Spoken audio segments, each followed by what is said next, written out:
ఇవాళ BRS party చేస్తున్నటువంటి అనేక తప్పులు, అనేక అంశాలు ఉన్నాయి.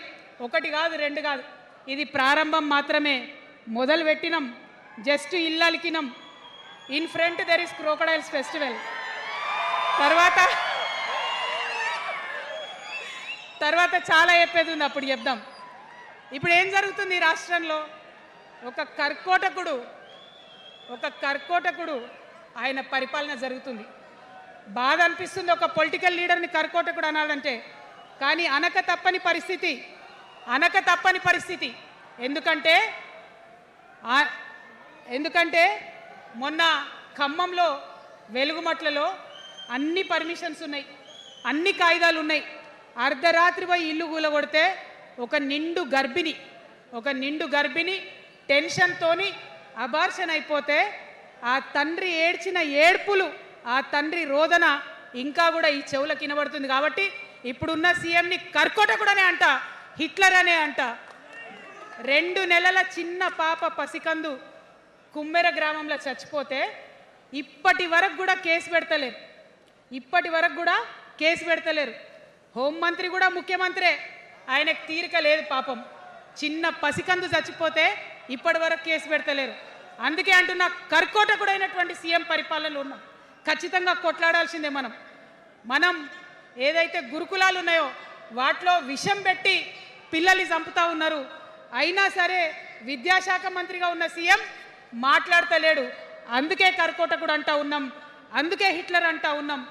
కర్ల రాజేష్ అనేటటువంటి దళిత యువకుడు కస్టడీలో చచ్చిపోతే ఇప్పటి వరకు కూడా దానికి బాధ్యులైన పోలీసులను ఏం చర్యలు తీసుకోలేదు వాళ్ళ మీద. అందుకే కర్కోటకుడు అంటా ఉన్నాం, అందుకే హిట్లర్ అంటా ఉన్నాం. పిడికిలి బిగించి ఇప్పుడున్నటువంటి రాక్షస కాంగ్రెస్ పైన ఖచ్చితంగా కొట్లాడతాం, అందరికన్నా ఎక్కువ కొట్లాడతాం. ఇప్పుడు మనమే ప్రధాన ప్రతిపక్షం అవుతాం. 2 ఏళ్ల తర్వాత మనమే అధికార పక్షం అవుతాం. ఖచ్చితంగా అధికారంలోకి వస్తాం. ఎందుకోసం వస్తాం అంటే నేను ఒక మాట చెప్పాలి. అందరినీ మనం మాటలు అంటున్నాం కదా. We are opposing everybody, we are criticizing everybody. But what is the solution? Don't oppose without propose అని కాన్షీరామ్ గారు చెప్పారు. నేను చెప్పలే, డోంట్ అపోజ్ వితౌట్ ప్రపోజ్ అని. సో నేను కొన్ని ప్రపోజల్స్ తెలంగాణ ప్రజల ముందు పెట్టాలనుకుంటున్నా.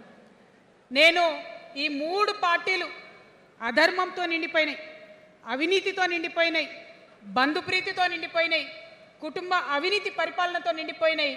కాబట్టి నేను ఒక ప్రపోజల్ చెప్తున్నా. ఈ 3 పార్టీల మీద ఆనాడు భగవంతుడు శ్రీకృష్ణుడు చెప్పినట్టు పాంచజన్యం, ఆయన శంఖం పేరు. యుద్ధంకి ముందు పాంచజన్యం ఎట్లయితే పూరిస్తారో మనం కూడా పాంచజన్యం పూరిద్దాం. ఒక 5 అంశాలను ప్రధానంగా తీసుకుందాం. ఆ 5 అంశాల కోసం ఇప్పుడు కొట్లాడదాం. రేపు ప్రభుత్వంలోకి వచ్చిన తర్వాత మన ప్రజలకు ఇద్దాం. ఏం అంశాలు అవి? మొట్టమొదటిది విద్య. ఇవాళ గవర్నమెంట్ స్కూల్స్ అంటే ఆనాడు కేసీఆర్ గారు స్కూల్ బంద్ చేసుకుంటూ వచ్చారు, అదే రేవంత్ రెడ్డి గారు కొనసాగిస్తున్నారు. ఎక్కడా కూడా ప్రభుత్వ పాఠశాలలలో వసతులు లేవు. వాష్రూమ్ ఉండదు, వాచ్మెన్ ఉండడు, అటెండర్ ఉండడు. పిల్లలే పోయి బెల్లు కొట్టుకోవాలి, పిల్లలే పోయి బాత్రూమ్లు కడుక్కోవాలి, మంచినీళ్ళు ఉండవు. భయంకరమైన పరిస్థితి ఉంది. నేనేమంటా అంటే గుడిని ఎంత పవిత్రంగా చూస్తామో బడిని కూడా అంతే పవిత్రంగా చూడాలి. గుడిని ఎంత పవిత్రంగా చూస్తామో బడినంత పవిత్రంగా చూడాలి. కాబట్టి నేను ఒక మాట అంటున్నా, ప్రతి ఊర్లో ఒక బడి ఉండాలి, ప్రతి తరగతికి ఒక టీచర్ ఉండాలి. ప్రతి ఊర్లో ఒక బడి ఉండాలి, ప్రతి తరగతిలో ఒక టీచర్ ఉండాలి. ఖచ్చితంగా అట్లా జరిగినట్టయితే ప్రభుత్వ పాఠశాలలు మంచిగా అవుతాయి. మరి నా పేద మధ్యతరగతి ఆడబిడ్డలు, మా అక్కలు అమ్మలు అనుకుంటున్నారు, అక్క మరి ఆల్రెడీ మా పిల్లలు ప్రైవేట్ స్కూళ్ళలో చదువుతున్నారు, వాళ్ళ సంగతి ఏందని. నేను మాట ఇస్తా ఉన్నా, ఇవాళ మన ప్రభుత్వం వస్తుంది, ఖచ్చితంగా వస్తుంది. ఎందుకంటే ప్రభుత్వంలో వచ్చేది మీ అమ్మ కాబట్టి అమ్మ జేబు చూడదు, కడుపు చూస్తుంది. అమ్మ జేబు చూడదు, కడుపు చూస్తుంది. కాబట్టి మీ పిల్లలు ప్రైవేట్ పాఠశాలలో చదువుతున్నా, ఎంతవరకు చదువుకున్నా కంప్లీట్గా మీ మీద ఒక్క రూపాయి కూడా భారం పడకుండా చదివించే బాధ్యత మేము తీసుకుంటాం.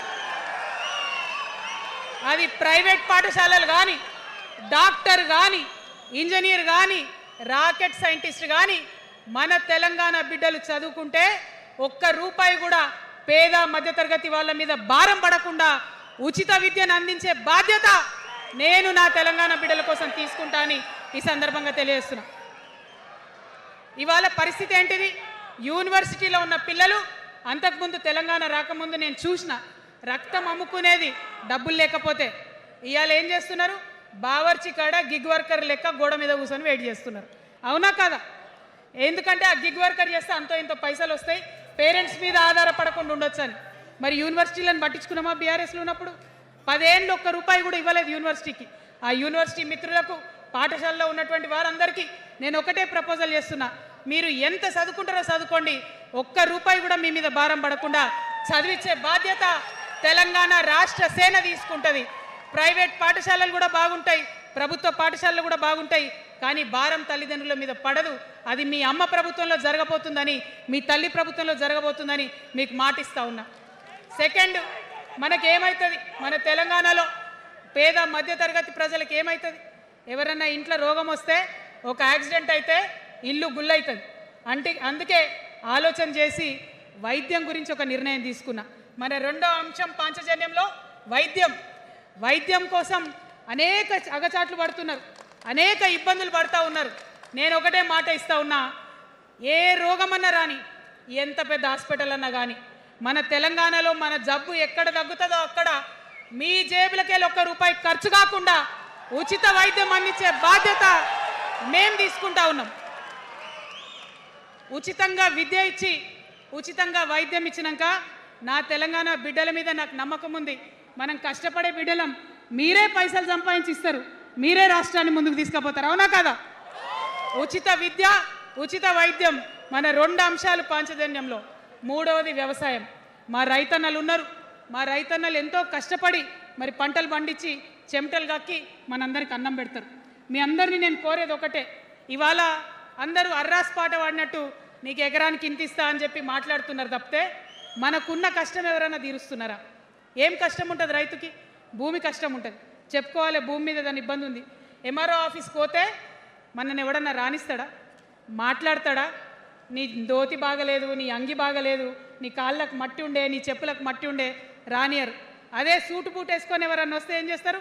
పిలిచి కూర్చోబెట్టి చేంబర్లో కూర్చోబెట్టి చాయ్ ఇచ్చి కాఫీ ఇచ్చి అన్ని పనులు చేసి పంపుతారు. మన ప్రభుత్వం రాబోతా ఉంది. ఆ ప్రభుత్వంలో రైతే రాజు అనేటటువంటి నినాదాన్ని నిజం చేస్తాం. ప్రతి ఆఫీస్లో, అది ఎంఆర్ఓ ఆఫీస్ కానీ కలెక్టర్ ఆఫీస్ కానీ, ప్రతి ప్రభుత్వ ఆఫీస్లో నేను రైతునని పోతే సపరేట్ కౌంటర్ ఉండాల్సిందే, కుర్చీ మీద కూర్చోబెట్టాల్సిందే, మీకు పని చేసి పెట్టాల్సిందేనని ఈ సందర్భంగా నేను తెలియజేస్తా ఉన్నా. నేను రైతునని గర్వంగా చెప్పుకునే విధంగా మేము పరిపాలన చేస్తాం. అది కాకుండా మిగతా ఏదైతే టైంకి రావాల్సిన కరెంటు, ఇప్పుడు రేవంత్ రెడ్డి గారి దయ వల్ల మళ్ళీ రాత్రిపూట కరెంట్ వస్తుంది, అట్లా ఉండదు. రేపు మన ప్రభుత్వం వస్తుంది, టీఆర్ఎస్ ప్రభుత్వం వస్తుంది. వచ్చినాక 24 గంటలు నాణ్యమైన కరెంటు, పొద్దుటిపూట కరెంటు, రైతులకు ఉచిత కరెంట్ ఇస్తాం. అదేవిధంగా యూరియా కావచ్చు, కొనుగోలు కేంద్రాలు కావచ్చు, మీరు ఎక్కడ పోయి అడగాల్సిన అవసరం లేకుండా అన్నీ మీ దగ్గరకు వచ్చేటట్టు చేస్తాం. మరి అనేక అంశాలు ఉన్నాయి రైతుల గురించి మాట్లాడేటి. ఇప్పుడు ఎంత గోసపడుతున్నారో తెలుసు. ఒక్కొక్కటి మాట్లాడుకుంటూ వెళ్దాం. రైతుని రాజుని చేసేది నినాదంగా ఉండే దాన్ని నిజం చేస్తామని మాత్రం మీ చెల్లెగా, సోదరిగా నేను మీకు మాట ఇస్తూ ఉన్నాను. ఇక 4వ అంశం ఉపాధి. మనకి ఇక్కడ చాలా యూత్ ఉన్నారు. మిమ్మల్ని అందరూ నేను ఒక మాట చెప్తా ఉన్నా, ఒక మాట అడుగుతా ఉన్నా. ప్రతి ప్రభుత్వం ఏం చెప్తుంది? ప్రతి ప్రభుత్వం స్వతంత్రం వచ్చినప్పటి నుంచి ఇప్పటి వరకు ఏం చెప్తారు? ఉద్యోగాలు ఇస్తాం, ఉద్యోగాలు ఇస్తాం, ఉద్యోగాలు ఇస్తాం. అవునా? అసలు నాకు మాట తెలియక అడుగుతా. ఒక యువ మిత్రుడు ఉంటే, ఒక యువతి ఉంటే, నేను వ్యాపారం చేసుకోవాలనా, నేను ఉద్యోగం చేసుకోవాలనా, నేను కళారంగానికి పోవాలనా, నేను ఇంకోటి కావాలనా అనే స్వేచ్ఛ నాకు ఉండాలి కదా, నాకు ఉండాలి. కానీ ప్రభుత్వాలు మనకేం చెప్తాయి? నువ్వు ఉద్యోగం చేయి, 9 to 5 ఉద్యోగం చేయి, బానిస బతుకు అనేటటువంటి కండిషనింగ్ చేస్తూ ఉన్నాయి. ఇప్పుడు చాలామంది యూత్తో నేను మాట్లాడినా, నాకు ఒక మాట చెప్తా ఉన్నారు, అక్క మా పరిస్థితి ఎంత ఘోరం ఉందంటే బయట ఉద్యోగం దొరుకుతలేదు చదువుకున్న చదువుకి. మా అమ్మ సెల్ఫ్ హెల్ప్ గ్రూప్లో ఉండి ఆమె 2 లక్షల రూపాయలు తీసుకొచ్చి ఇస్తే నేను బండి కొనుక్కోవాలి, ఆమె 3 లక్షల రూపాయలు తీసుకొచ్చి నాకు ఇస్తే నేను ఆటో కొనుక్కొని నడుపుకోవాలి. వయసు వచ్చిన కొడుకుని, వయసు వచ్చిన బిడ్డని తల్లి దగ్గర చేయి జాపాలంటే నామోష్ అనిపిస్తుంది అక్క అని అనేక మంది చెప్పారు. అందుకే నేను చెప్తా ఉన్నా, ఉపాధి అంటే కేవలం ఉద్యోగం కాదు.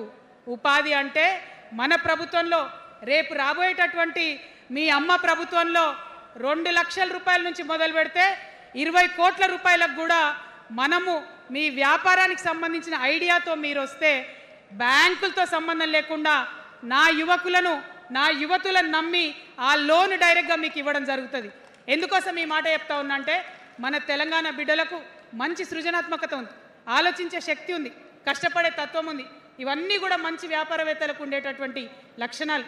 కానీ వచ్చినటువంటి ఏ ప్రభుత్వాలు కూడా మనకు చేయూతనియ్యలే.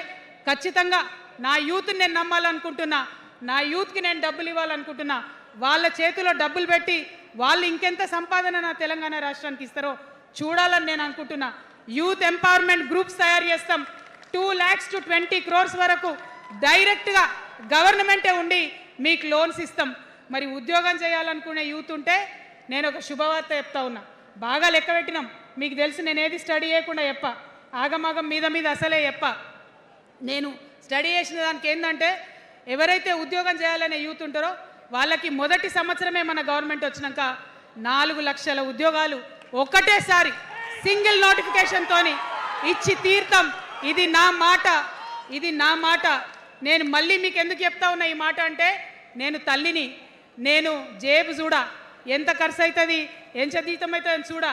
నా కొడుకు కడుపులో ఉన్న బాధను, వాడి ఆత్మగౌరవాన్ని, నా బిడ్డ బాధను, ఆమె చదువుకున్న చదువుకి రావాల్సిన ఉద్యోగాన్ని దాన్నే చూస్తా. కాబట్టి మొదటి సంవత్సరమే 4 లక్షల ఉద్యోగాలు ఇస్తాం. మరి మన ఉద్యమకారులు ఇంతమంది వాళ్ళ వయసుని, వాళ్ళ యవ్వనాన్ని, వాళ్ళు సంపాదించుకునేటటువంటి మొత్తం వయసును కూడా ఉద్యమానికి దారపోసిరు. కాబట్టి నేను ఉద్యమకారుల కోసం ప్రత్యేకించి జూన్ 2, 2014 వరకు కట్ ఆఫ్ డేట్ పెట్టుకొని ఆనాటి ఉద్యమకారులకి 1 లక్ష ఉద్యోగాలు, సూపర్ న్యూమరరీ జాబ్స్ క్రియేట్ చేయబోతా ఉన్నామని కూడా ఈ సందర్భంగా తెలియజేస్తున్నా.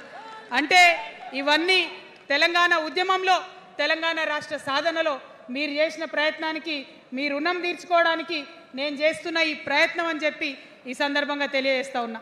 మరిగా మన పాంచజన్యంలో 5వ అంశం, ఆఖరి అంశం, అతి ముఖ్యమైనటువంటి అంశం సామాజిక న్యాయ తెలంగాణ సాధించాల్సిందే. మన ఎస్సీ మిత్రులకు, ఎస్టీ మిత్రులకు, అగ్రవర్ణాల్లో ఉన్నటువంటి పేదవారికి, బీసీలకు అందరికీ న్యాయం జరగాలి. మా మైనారిటీ సోదరులు, మా ముస్లిమ్స్ కావచ్చు, క్రిస్టియన్స్ కావచ్చు, సిక్కులు కావచ్చు, అందరికీ కూడా న్యాయం జరగాలి. మరి బీఆర్ఎస్లో మనం చూసినాం, ముస్లిమ్స్ కోసం थोड़ी देर उर्दू में बात करके, आपसे मीठी मीठी बातें बोल के, सोपत करके देखो, सोना घिसके देखो बोले. आप 2 बार सोपत कर लिए, तालीम का एक छोटा सा रोशनी आपको दिखाए, लेकिन रोजगार आपसे दूर रखे. जो 12% रिजर्वेशन का बात हुआ था उसके ऊपर कुछ भी अमलावरी नहीं हुआ. और जो माइनॉरिटी फाइनेंस कॉरपोरेशन का पहले लोन मिलते थे, 10 साल के बीआरएस में कितने लोन मिले, अब 2 साल के कांग्रेस में कितने लोन मिले, आप एक बार देख लो. सारे लोग बस बातें ही बोल रहे हैं लेकिन काम कोई नहीं कर रहा है. आपकी बेटी हूँ मैं, ये धरती का कर्ज उतारने के लिए नया पॉलिटिकल पार्टी आपके सामने लेके आई हूँ. आपसे मैं गुजारिश करती हूँ, मेरे साथ चलिए. जो बदलाव आपके ज़िंदगी में आएगा ज़रूर आपको बदलाव दिखेगा. पहले जैसा नहीं होगा. बिल्कुल अलग सा एक स्ट्रैटेजी बना रहे हैं, अलग से आपके रेस्पेक्ट के लिए हमारी सोच है. हम मिलेंगे, बात करेंगे.